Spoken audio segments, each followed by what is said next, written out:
Hello, welcome to the BT360 podcast, What's Up in Business Travel, a weekly podcast where we update you on what's up this week in the world of business travel. This podcast is great for those who need to know what's happening, all in less than 15 minutes. My name is Ash. Let's get started.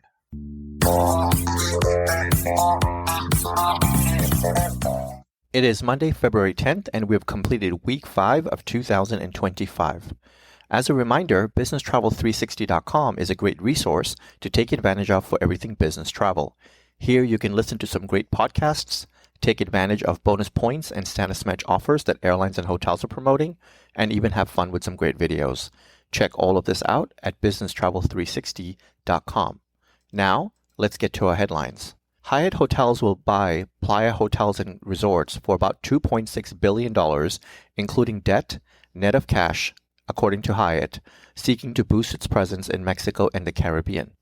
The acquisition follows rising interest in upscale and luxury offerings outside of the U.S. as more Americans take advantage of a stronger dollar. Playa Hotels runs 24 high-end, all-inclusive resorts across Mexico, Jamaica, and the Dominican Republic. Hyatt has offered to pay $13.50 per share held, representing a 40% premium on its last close on December 20th before the company's announced deal talks. Playa shares were up 2% in pre-market trading on Monday. Hyatt, which owns 9.4% stake in Playa, expects the deal to close later this year. This is part of Hyatt's asset-light business model where the operator prefers to own the physical properties but not to manage or franchise them. Hyatt Hotels Corporation has a portfolio of more than 1,350 hotels and all-inclusive properties in 79 countries across 6 continents. As travel costs rose in 2024, so did travel insurance payouts. According to insurance marketplace SquareMouth.com, 2024 saw an 18% increase in paid claims compared to the year prior, with payment amounts growing 37% from an average of $1,900 to $2,609. Emergency medical claims were the most common type of claim filed in 2024, accounting for 27% of all claims. The average claim paid out was $1,654. The highest paid was almost $62,000. The next most common claims were trip cancellations at 26%, with an average claim of $1,400, travel delay at 15%, with an average claim of $370, trip interruption at 11%, with an average claim of $2,600, and missed connection at 10%, with an average claim of almost $400. Cancel for any reason claims accounted for 6% of claims, with an average claim of almost $2,100. Accounting for less than 1% of all claims was medical evacuation and rental car damage.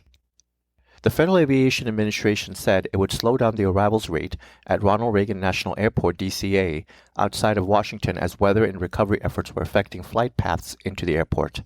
Last week, a U.S. Army Black Hawk helicopter and an American Airlines regional jet collided as a jet was coming into the DCA airport. The crash killed 67 people, and the National Transportation Safety Board investigators continue to recover wreckage from the scene. Simultaneously, a winter storm hit the East Coast overnight, complicating travel around the Northeast. The move of the flight reduction was first reported by Reuters, which said that the arrivals will be reduced from 28 per hour to 26 per hour. The reduced arrivals rate will most likely lead to an increase in average delay lengths at the airport while it was in force. The FAA did not confirm the details of the reduction or how long it would be in place. A regional airline jet that disappeared in Alaska has been found, and all 10 people who were aboard are dead according to the U.S. Coast Guard. A small commuter aircraft was found Friday, about 34 miles southeast of Nome, the flight's intended destination. 2 rescue swimmers identified 3 bodies inside the plane, and 7 others are believed to be inside the wreckage. The Cessna aircraft, operated by Bering Air, was carrying 9 passengers and a pilot before disappearing. The aircraft experienced some kind of event which caused them to experience rapid loss in elevation and a rapid loss in speed. The search for the aircraft has been complicated by the fact that the missing plane had not communicated its position through the emergency transmitter. All families of the missing flight have been notified, according to the fire department, without elaborating, and no names have yet been released.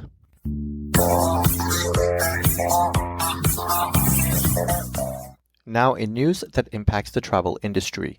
The Transportation Security Administration published a final rule providing a framework for the federal agency phased enforcement of Real ID requirements. Federal agencies, including the TSA, will begin Real ID enforcements on the deadline May 7, 2025. Starting on May 7th, only state-issued driver's licenses and identification cards that meet the security requirements established by the Real ID Act will be allowed for official purposes, including boarding commercial aircraft. The final rule provides necessary flexibility for federal agencies to begin enforcement in a manner that takes into account security, operational risk, and public impact. Federal agencies that used a phased enforcement approach must also coordinate their enforcement plans with the TSA and make them publicly available on agency websites. The TSA will provide additional information about its use of phased enforcement authority on tsa.gov. All states are issuing Real ID compliant driver's licenses and ID cards. The TSA continues to urge travelers to obtain a Real ID compliant state-issued driver's license, state-issued ID card, or another form of acceptable ID before May 7th to avoid delays at airport security checkpoints. Air Wisconsin is planning to reduce its workforce when it cuts ties with American Airlines later this year. The regional airlines sent warn notices to workers on Thursday. As part of a so-called strategic shift, Air Wisconsin will stop flying its CRJ-200s under the American Eagle brand in April. Instead, the airline is hoping to pivot to charter and government-subsidized operations. Roughly 500 employees may face layoffs, according to the airline. This figure includes over 200 management employees and almost 300 that are union represented. These layoffs are scheduled to take place around March 31st, just before the airline ends its American Airlines contract on April 3rd. Pilots, flight attendants, dispatchers, and mechanics, among other work groups, are slated to be affected by these cuts. Tripadvisor has laid off about 75 employees and severed ties with 90 contractors, a move the company announced on its all-hands meeting earlier this week, led by Tripadvisor president. One of the sources pegged the number closer to 150 impacted employees and contractors. They include staffers in the U.S., Canada, and Europe. The firings impacted brand Tripadvisor, but not some of its sister brands. The personnel affected worked in trip planning, reviews, experiences, operations, and engineering.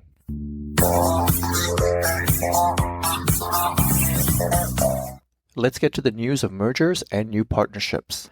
Corporate meetings and events platform Bizly has acquired group dining platform Kapow. Kapow, founded in 2010, was a startup standout in Chicago. It was acquired by Cement in 2018 and then sold during the pandemic to Hello Destination Management. Kapow currently holds agreements with about 20,000 venues and vendors in more than 33,000 locations. Bizly acquired Kapow in a primarily equity-based deal, with Hello gaining a stake in Bizly, according to the CEO Ron Shah. Additional financial terms were not disclosed. Bizly has a previous pedigree with group dining options.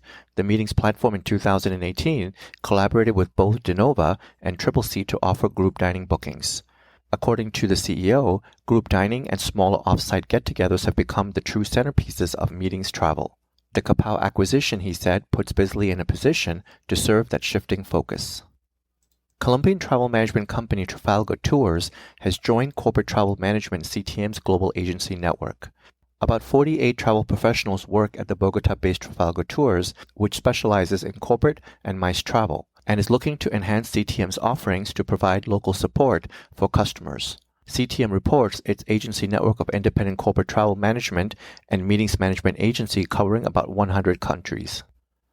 Members of JetBlue's TrueBlue or TAP Air Portugal's Miles & Go loyalty programs can now earn and redeem points on each of the airline's network.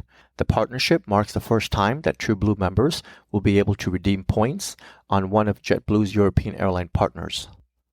Now that Lufthansa owns 41% of ITA Airways, the Lufthansa Group has begun integrating the Italian airline into its own systems and processes, first incorporating the loyalty program and soon to share codes and harmonize operations. The Lufthansa Group last month closed a €325 million deal to acquire 41% of ITA Airways. Effective immediately, members of ITA's Volair loyalty program can earn and redeem points and miles operated on flights by the Lufthansa Group. ITA has started the process of withdrawal from the SkyTeam Alliance, according to Lufthansa, and plans to join Lufthansa and the Star Alliance in the first half of 2026.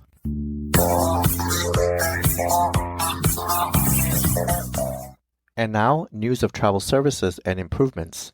Mumbai's aviation landscape is set for a major shift with the Navi Mumbai International Airport opening on April 17, 2025. Expected to ease congestion at the current Mumbai airport, the new airport will handle 2 to 3 million passengers in its initial months. Full commercial operations will begin in May 2025. The launch timeline has domestic flights to begin in May 2025, with international flights to follow in July of 2025. This new airport is supposed to ease air traffic congestion, with 150 flights shifting from Mumbai's existing airport to the new airport by October 2025. Capacity and infrastructure is designed for 90 million passengers annually, and Phase 1 includes one terminal and a dual runway system. South Korea's Air Busan will not allow passengers to keep power banks and luggage storage in overhead cabin bins, in what it called a preemptive measure after one of its planes was engulfed in flames last week. An investigation led by South Korean authorities into the fire has begun, but no cause has yet been determined. Passenger carry-on bags inspected at boarding gates and found not to contain power banks will be tagged and then allowed in overhead cabins. In measures set to begin on Friday on trial routes before expanding to all flights, any power banks should be kept with the passengers so any overheating, smoke, and fire can be quickly spotted and dealt with. Low-cost airline EasyJet will now allow corporations to buy its long-running Plus Benefits membership packages for employees, as well as access special travel benefits. EasyJet Plus membership costs £249 per person per year and offers benefits that include a dedicated bag drop, speedy boarding, premium seat, and fast-track security at select airports. Under the new program, dubbed EasyJet Plus for Business, corporate users have access to a dedicated webpage where they can purchase up to 250 memberships at a time, with one free membership offered for every 10 purchased. Breeze Airways will add Memphis as well as the New York cities of Rochester and Albany to its route map this spring. In total, Breeze announced 13 new routes. The new destinations will bring Breeze's total to 68. Breeze plans to grow its capacity approximately 25% this year, according to the CEO. Lufthansa Group airlines, including Lufthansa, Swiss, Austrian, Brussels, and Eurowings, have introduced Apple AirTag integration for enhanced baggage tracking. Passengers can now securely share AirTag data with airlines' baggage tracing services, allowing for faster and more transparent tracking solutions. The innovation is part of Lufthansa Group's Digital Hangar initiative, which continuously enhances digital services for travelers. By incorporating AirTag technology, Lufthansa Group airlines aim to provide a seamless and transparent travel experience, reinforcing their commitment to digital advancements in customer service.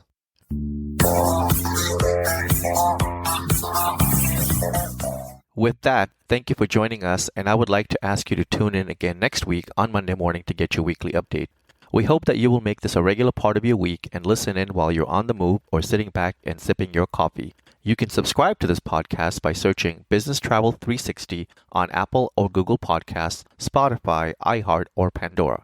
Be sure to share this podcast with everyone you know so that they can also benefit from getting to know more about what's up in business travel. You can always find more information on businesstravel360.com. Have a great day and travel well.